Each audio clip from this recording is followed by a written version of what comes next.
Œil pour œil, dent pour dent. Tu connais la loi du talion qu'on trouve dans la Bible? Eh bien, dans le Coran, il y a l'équivalent. C'est le qisas. Mais le qisas, qu'est-ce que c'est exactement?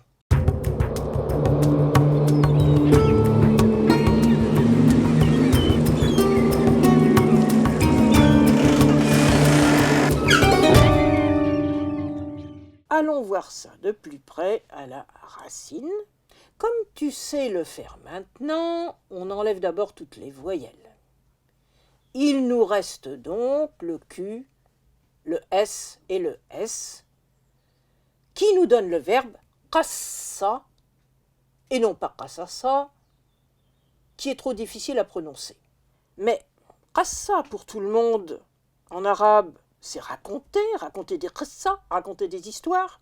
Eh bien, il existe un autre sens qu'on a oublié, et c'est lui qui nous intéresse. Et ce sens, il signifie couper. Et dans sa forme dérivée, qassa, dans laquelle on ajoute un a long dans la première syllabe, cela veut dire couper ce qu'on vous a précédemment coupé. Tu commences à comprendre? Le qisas, qui est le nom verbal lié à ce verbe, illustre la règle de compensation d'un dommage subi, comme dans le cas du talion. Dans la société tribale, à l'époque du prophète, il était vital de préserver l'intégrité physique des membres de la tribu. Tout dommage physique commis sur un de ses membres par un autre groupe, par le membre d'un autre groupe, était perçu comme une catastrophe. La compensation était donc obligatoire, que l'atteinte physique ait été volontaire ou non. Il s'agissait de préserver les rapports de force entre les groupes tribaux rivaux.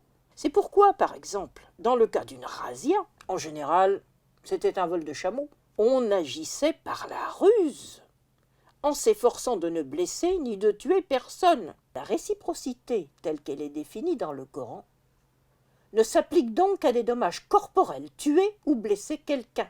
Mais la compensation matérielle existe néanmoins, elle est toujours possible si le clan lésé l'accepte. De plus, dans le Coran, il est impensable, totalement impensable de tuer pour des idées ou même pour une conduite déviante. Dans ce cas, seul Dieu est habilité à faire justice au jour du jugement. C'est seulement à partir de la période impériale, alors que la société a changé, que l'on voit quelqu'un condamné pour blasphème, au nom de la religion, comme ce fut le cas du mystique Al-Hallaj au début du Xe siècle. Mais ce type de condamnation était parfaitement exceptionnel.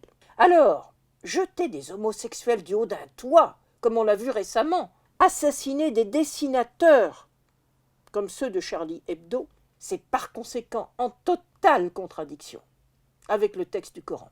Dans le texte du Coran, il faut le savoir, Mohammed est insulté sans qu'il y ait la moindre conséquence. Tu peux en trouver un exemple dans la sourate 63 au verset 9. Face à cela, tu comprends que c'est encore une fois la manipulation des mots et l'ignorance de l'histoire qui peuvent conduire à commettre des crimes. À bientôt.